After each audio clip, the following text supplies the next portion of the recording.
Welcome, everybody. This is Kevin Rice, and we're going through A Course in Miracles in the purple book here, chapter 13, section 8, Leaving Your Needs to Him, and the Foundation of Inner Peace.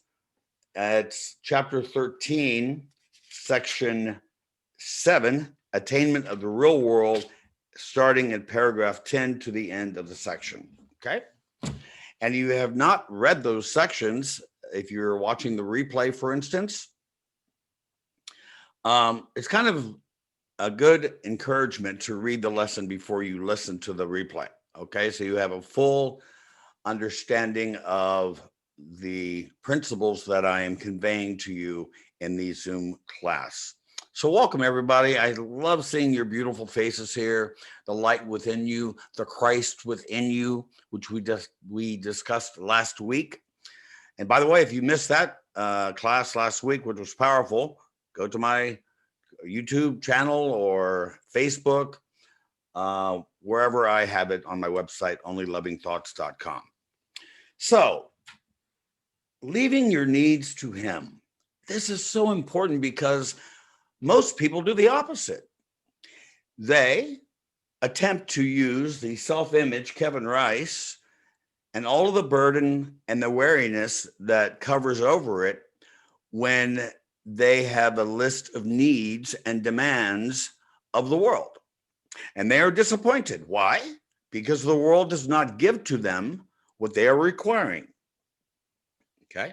So the beginning of this section, leaving your needs to Him, in the attainment of the real world, your Father knoweth that you have need of nothing. Okay, this is why Jesus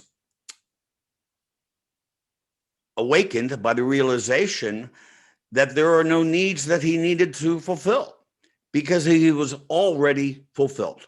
Okay, that's the difference between the body image of Jesus, for instance, contrasted to us. Okay, we are getting to a place where we are recognizing and seeing the manifestation and the demonstration that in truth, we are in need of nothing, careless of everything. As I said last week, right, where I read, something just fell off, who cares? Once you accept His plan as the one function that you would fulfill, there will be nothing else the Holy Spirit will not arrange for you without your effort. He will go before you, making straight your path and leaving in your way no stones to trip on and no obstacles to bar your way. Nothing that you need will be denied you. Not one seeming difficulty, but will melt away before you reach it. You need take thought for nothing, careless of everything except the only purpose that you would fulfill. Okay? So we are in a process of gingerly and gently, what? Letting go of any illusions or needs from the egoic self-image that we have produced in the dream state. And we will elaborate that a little further in the section. In your world, you do need things because it's a world of scarcity in which you find yourself because you are lacking. But can you find yourself in such a world? Without the Holy Spirit, the answer would be no. But because of Him, the answer is a joyous yes. This is so powerful. So powerful. So, because you think you need things and companionship and physical bodies coming together to bring you a sense of pleasure, this is an hallucination. All pleasure comes from doing God's will, okay? Number one. Number two, the reason why that we experience needs and so forth and addictions and so forth is because we have gave a notion of separation as being reality. And because of the separation, we will experience collectively and personally scarcity, lack, limitation, and so forth. We collectively are bankrupt because of our own choosing, because we have chosen to say yes to the separation and no to unity and love and joy and peace and beauty. Okay? This is why Jesus said in the New Testament, right? The poor will be always with you. Why? Because we live in a dimension, an inner world of lack, scarcity. And because of that, most people are coming from a dynamic with their thoughts of what can I get from you? Right? What can I get from you? Instead of what can I give to you? Right? And because they're in the modality of what can I get from you, they are going to experience suffering, striving, tension, anxiety, stress, etc., etc., etc. Right?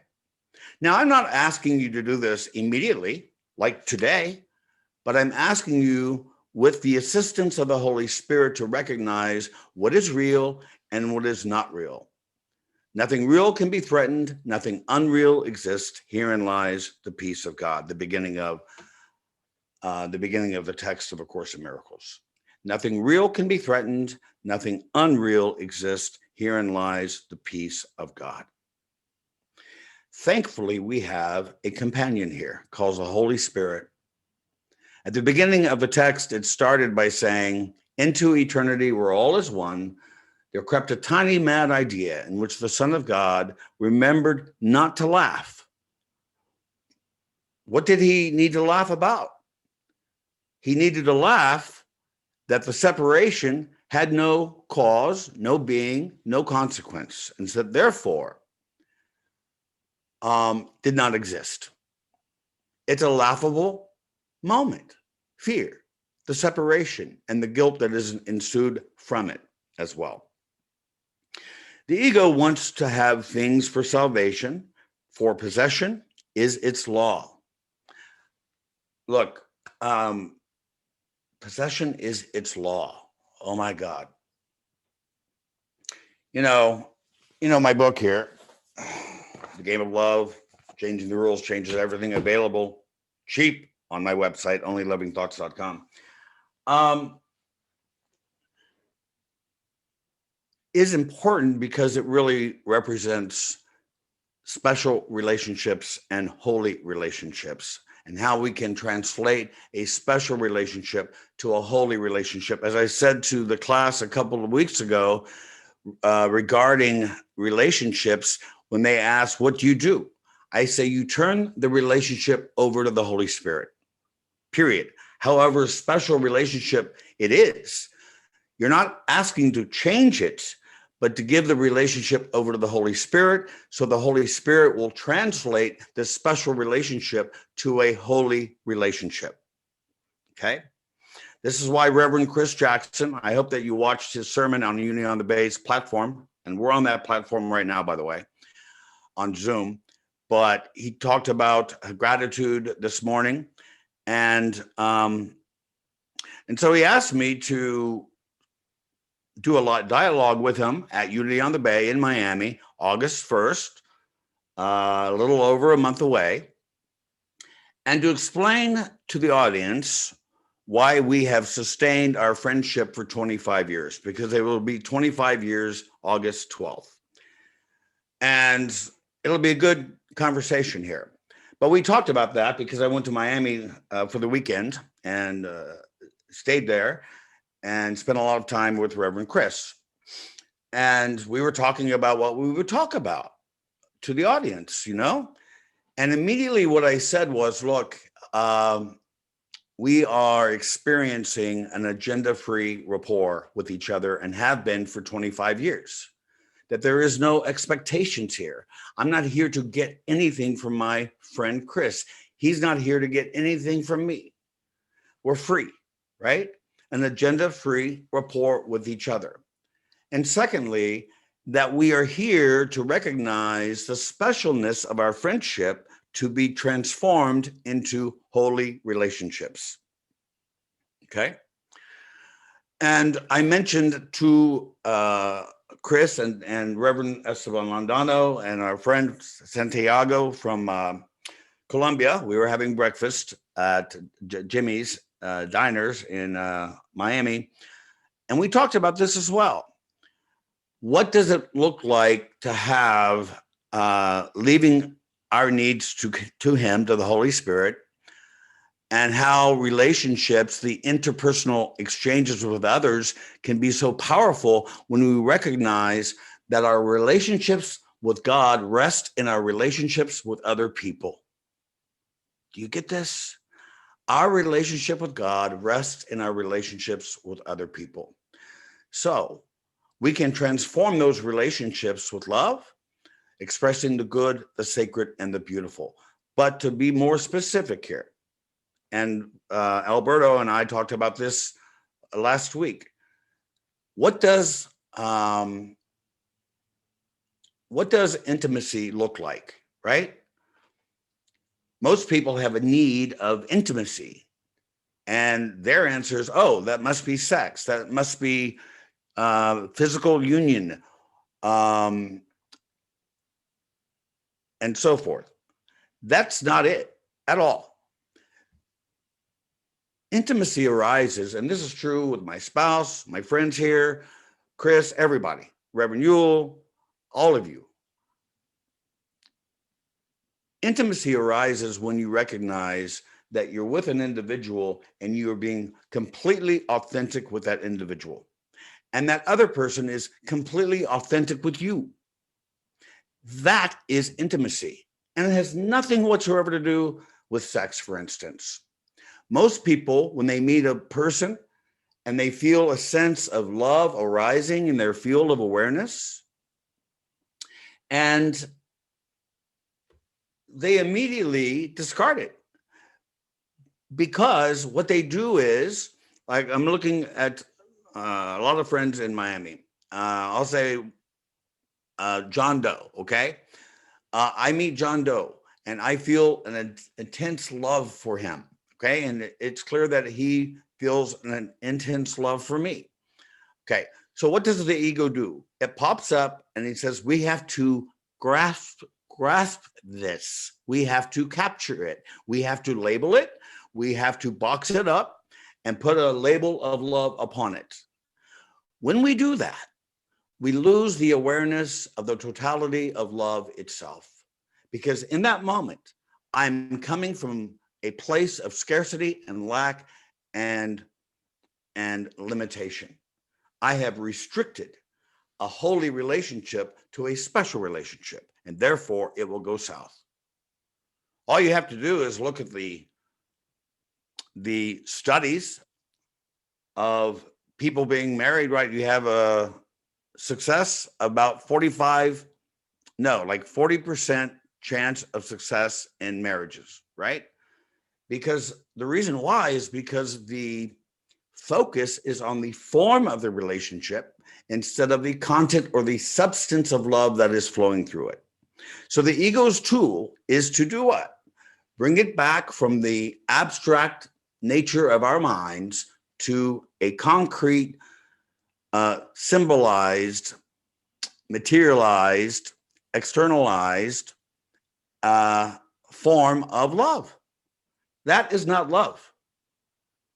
That is scarcity. Boy, I'm going on a tangent here, but I'm having a good time, and I hope that you are as well. Paragraph 2.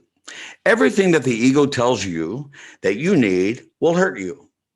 Okay, I'll give you an example. Oh, I don't have a boyfriend. I don't have a girlfriend. But the ego tells me that if I find that soulmate, then I'll have fulfillment. Then I'll be at peace. My friends, that is their BS, their belief system, which is not true. For although it urges you again and again to get, it leaves you nothing. For what you get, it will demand of you, right? So let's talk about sacrifice here then. Sacrifice is a notion that the Holy Spirit and God and the Christ does not understand at all. Sacrifice is required by the egoic mind, right? Two sets of expectations coming together to live in frustration. And the ego says, that's love. That's sacrifice. It's love. It's not love. It's fear solidified in a broken relationship with the communication being broken as well. For where the ego sees salvation, it sees separation. And so you lose whatever you have gotten in its name. Therefore, ask not of yourselves what you need. This is important. One of the lessons that is covered, and it makes everybody uncomfortable when I tell them personally and so forth, is Kevin, what is your goal? What is your purpose here? My only goal is God. Yeah, I know that your goal is God. I get it. But really, though, what is your individual goal? And I said, I have none. I have none.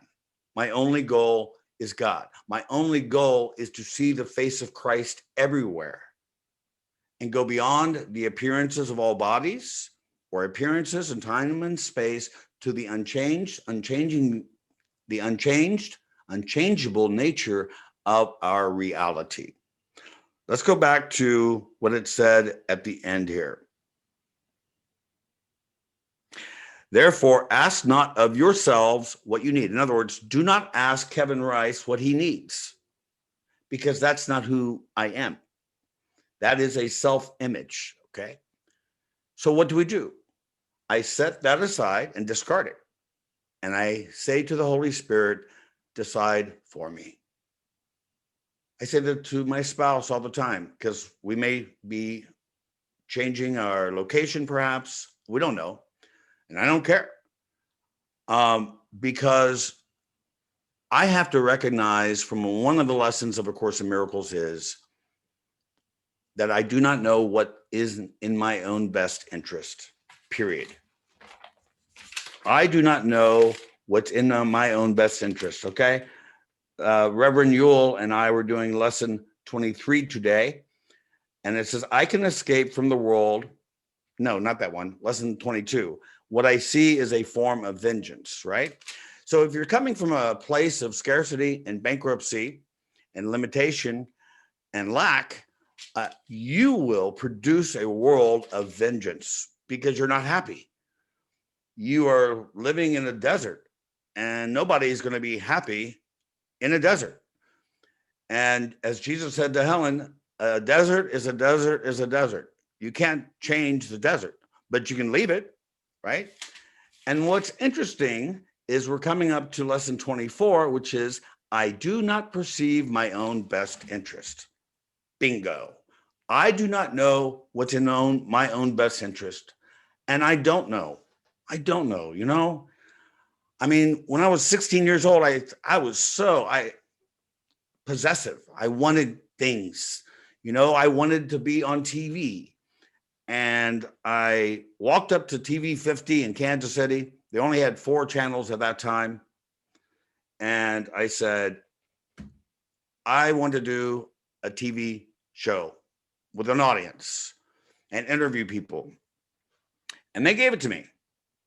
And it was nice. Lasted like 3 years. But at the end, what did I find? I was unsatisfied by the whole experience. And then I thought, oh, well, I guess I was wrong. So I went to radio. I did that too. After that experience, I thought, So at the end of the day, let's just recognize that what does bring happiness and fulfillment is our connection and our alignment with our Creator, our Father, the union and the companionship of the mighty companions that surround us, the Holy Spirit, and that we have a support system. Okay, now I'm going to ask, I'll answer any questions that you have. I'll give you an example of what happened. Okay, when you begin to align yourself with the Holy Spirit begins to speak to you and tell you what to do. This is from the text. So I'll give you an example. I went to Miami Saturday, and I had my bag and my stuff to stay the night in Miami. And as I was leaving, I got a voice that arose that says, "You need to bring A Course in Miracles with you." And I said, "No, no, no, no. It's my mini vacation here. But you need to take the course to you. Take it with you." I said, "No, Chris probably has that version in his condo. I'm sure he has it." And so I just dismissed it. I just dismissed it and went down to Miami. And once I got to Miami, I got these texts from a student going, "I need an explanation, and I hope that you have the purple book in Miami." And I said, "I don't." And furthermore, Chris doesn't have it either. It's in his office. So I didn't have the book to reference the footnotes of Robert Perry in the purple book. So I thought, oh, darn it, I should have listened to the Holy Spirit, right? I should have listened to the Holy Spirit. Folks, most of the time I do listen to the Holy Spirit. But when I dismiss it, then I understand that I was listening to the voice of fear, the Kevin Rice's voice, instead of the Holy Spirit's voice instead. For what you think you need will merely serve to tighten up your world against the light and render you unwilling to question the value that this world can really hold for you. So it's a question of what is valuable to you and what is valueless to you. What's valuable to you and bringing the Holy Spirit will bring to you is the permanency of the joy and the love and the connection and the grace that comes from our union of our Creator, the sonship, if you will. What do we find valueless and unsatisfactory? Is that which is ephemeral, temporary.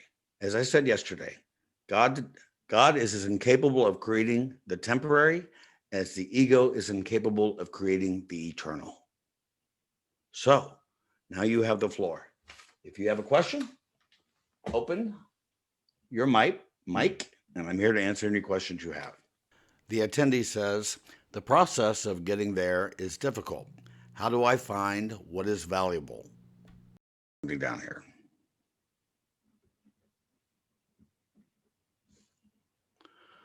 So if Kevin Rice will use the third person, I do this a lot of time in my counselings with other people, ask them to use the third person, because what it does is it removes the bias that the self-image Kevin Rice brings to the communication. So Kevin Rice has had a journey of recognizing that to the degree that Kevin Rice is trying to perfect a self-image, a dream figure, a dream body, that what he understands is every time he's trying to increase or improve a self-image, not his self, but a self-image, a self-concept called Kevin Rice, that every time that he has attempted to do this behaviorally, what he understands that there is a price to pay for that. In other words, I'm going to give energy, which is not loving, by the way, to try to fix a broken body or a weakened ego or a damaged brain. So that is a cost. In other words, that is sacrifice. I have to make a sacrifice to make Kevin Rice better, because Kevin Rice is full of more crap than a Christmas goose, right? If you really knew Kevin Rice, you would probably run away in terror, right? So that is a price that we will pay when we're trying to identify ourselves as a body or an ego trapped inside of a body. And furthermore, what Kevin Rice would be doing then is perpetuating the sense of separation and solidify it in his mind. Okay. This will say a little later in, and you all read this with me earlier, this foolish journey, right? It's a foolish journey. Having said that, to my friends in South Africa, and this will be explained a little further in this text as well. When you fulfill your function in this world, extreme forgiveness, right? I'm forgiving Kevin Rice, his ups, his downs, it's his mistakes, not listening to the Holy Spirit, not bringing his book to Miami, which he should have. Forgive, forgive, forgive, forgive, forgive. And as you forgive those subjective individual persons or events or places, and you recognize, hey, this is not about a person, place, or thing. It's not about this self-image called Kevin Rice or the place that Kevin Rice lives in or the things that he has. It's not about that at all. It is about what's happening, that the world is a world of ideas. So any change occurs in the level of mind, not the level of behavior, not the level of form, not the level of effect. It has to take place in the level of mind. If I'm having sleeping dream state and it's a nightmare, right? Do I have to go into the dream state to fix it? No, I just have to become aware that I am merely lucid dreaming right there. And then I have dropped a pebble of division and terror into the pool of awareness, and I'm experiencing it in a dream state, in a dream sleeping state. So again, I can't correct the self-image that I just dreamt up, right? But I can change my mind about it and see the dream changes accordingly when I drop a pebble of love and unity and peace into the pool of awareness. So to answer your question more specifically here, the reason why it doesn't need to be difficult is because it's a constant default of allowing the decision maker to be the Holy Spirit and not allowing Kevin Rice to be the decision maker. That is where the Holy Spirit decide for me. Oh, that's so easy, so easy. And when I tell my students this, when they ask me this, and they do it, then the miracles and the Holy Spirit makes the decision for it, and only, as I discussed this 2 weeks ago, does it for them, as we reviewed this in the text. So it's easy breezy when we rely not on the strength of Kevin Rice, but rely upon the strength of the Christ within me. Then it's easy breezy. And things just arise in your field of awareness and will demonstrate to you that this is true. I hope that answers your question. The attendee says, pleasure is conditional. This is where dualism begins. I've stopped forgiving because I think the person is guilty. It reminds me of what is in the text, that, for instance, God did not forgive you because he has not condemned you. And you're basically saying the same thing about us. Like, ultimately, forgiveness itself is an illusion, but it's an illusion that points us to the truth. Until we need to a place where we there's no need for it anymore, because we're not condemning anybody or faulting anybody, and we're taking full responsibility of our world. And so you use the word dualism, or I would say duality driven thinking, right? This is good, this is bad, this is beautiful, this is ugly, and so forth. And as my friends and I were in Miami walking by, right, in the park, Margaret Pace Park, and you have a lot of bodies in Miami. And so therefore you have quote unquote beautiful bodies, quote unquote ugly bodies, rich people, poor people, and you are entrenched with judgment. And because you are entrenched with judgment, which is duality-driven thinking, then you're in hell, right? And so therefore, the process of understanding, and you mentioned this too, is pleasure. Is it really pleasure? It's nothing more than the temporary relief of existential pain. You can call it pleasure as much as you want to, not you personally, but people can call it pleasure, but it isn't. It's temporary, it's ephemeral, and therefore does not resonate with the unchanging, unchangeable nature of our being and our connection. Paragraph 4, leave then your needs to him. He will supply them with no emphasis at all upon them. The operative word there is with no emphasis at all upon them. In other words, the Holy Spirit is not interested in the intricacies of your needs. He knows what your need is, your need of healing, your need of awakening. He knows that.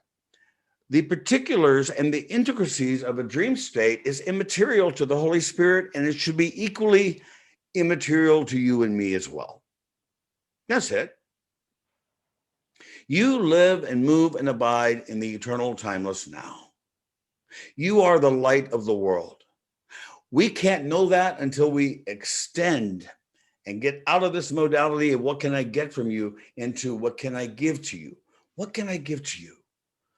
Over and over and over again, I am in a modality of giving, expressing the good, the sacred, and the beautiful. And if I see a sense of scarcity arising in my field of awareness, I remember lesson 14, right? God did not create a meaningless world.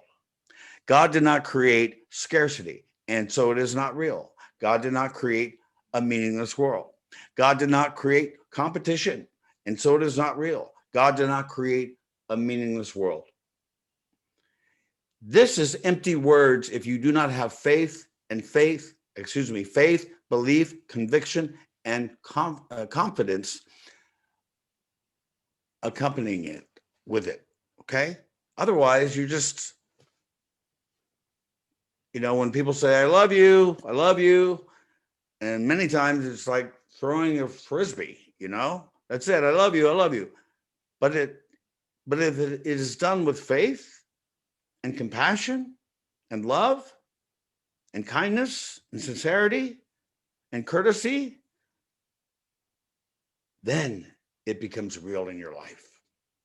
You couple it with the truth and faith and conviction and confidence. So then, leave your needs to him.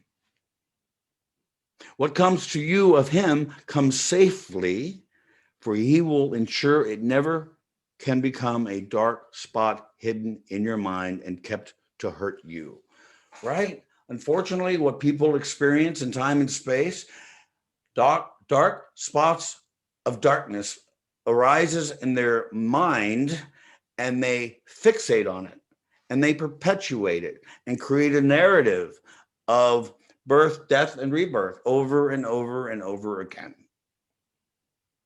But we are better than that. A little further later, whenever you are tempted to undertake a foolish journey, as I mentioned earlier, that would lead away from the light, remember what you really want and say. Listen carefully. The Holy Spirit leads, let me repeat this. The Holy Spirit leads me unto Christ, and where else would I go? What need have I but to awake in him? Right? To awaken him. To be fully awake. Being awake means you're not asleep. Being awake means you're not dreaming anymore. That the dream no longer exists. The dream stuff is meaningless and valueless, right? Anything made of dream stuff, as I said, does not exist. Quote unquote, dream bodies do not exist. And when you begin to awaken from the dream of fear to a dream of love, God takes the last step. So you don't have to do anything. Just become a lucid dreamer. That's it. Become aware that you are looking at phenomenon. That's it. Dream stuff. But you can bring atonement and salvation to the world by understanding that every relationship that you bump up to into the dream state is you, right? You're basically walking against and bumping up against your unconscious guilt. Okay. And so your function then is to forgive it all. Why? Why am I forgiving it? I'm forgiving it because it's an illusion, an hallucination, a phenomenon. And so therefore, it must be forgiven.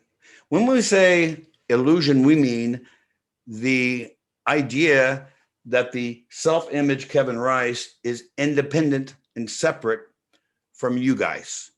That is the illusion. The reality is that you and I are one.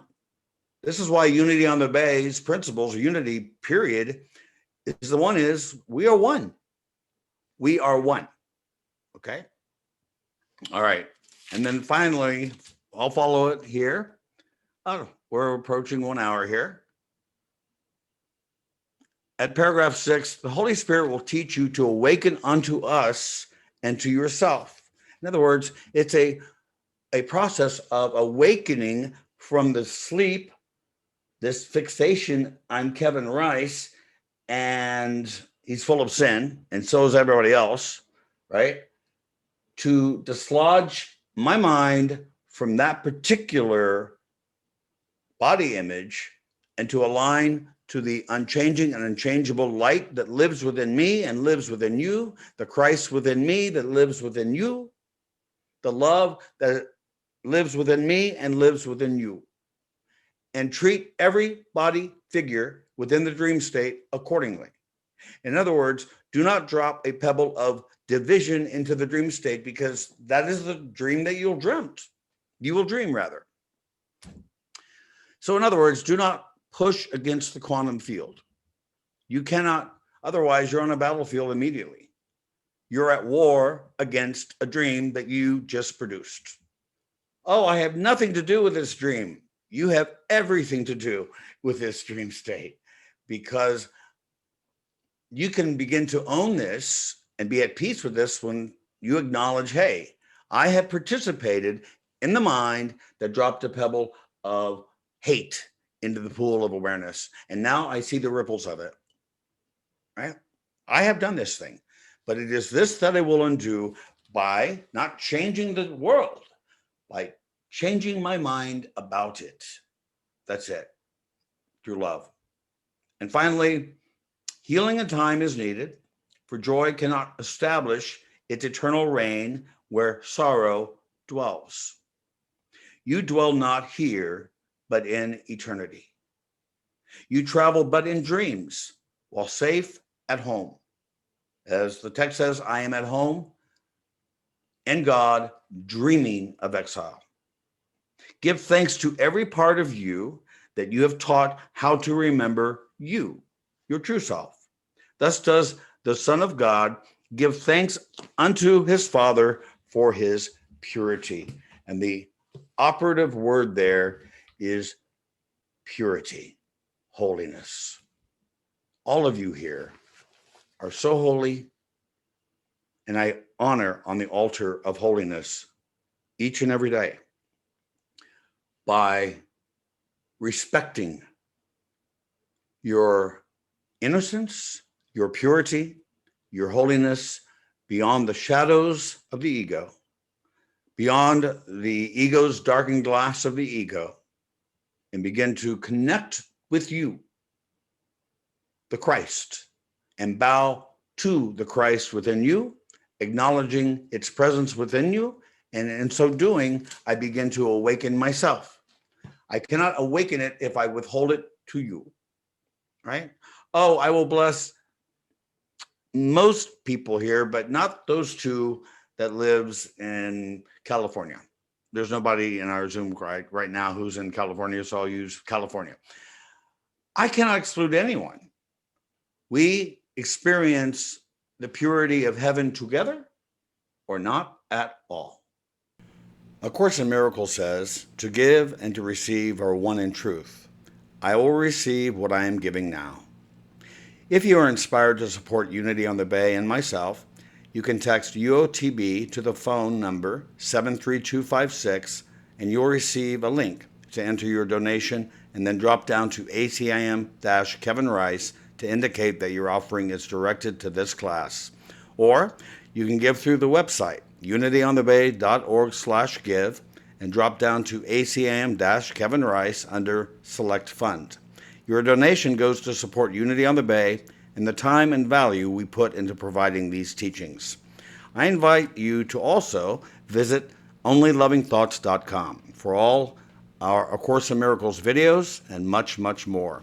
Thank you, and thanks for sharing this A Course in Miracles Zoom class with other people.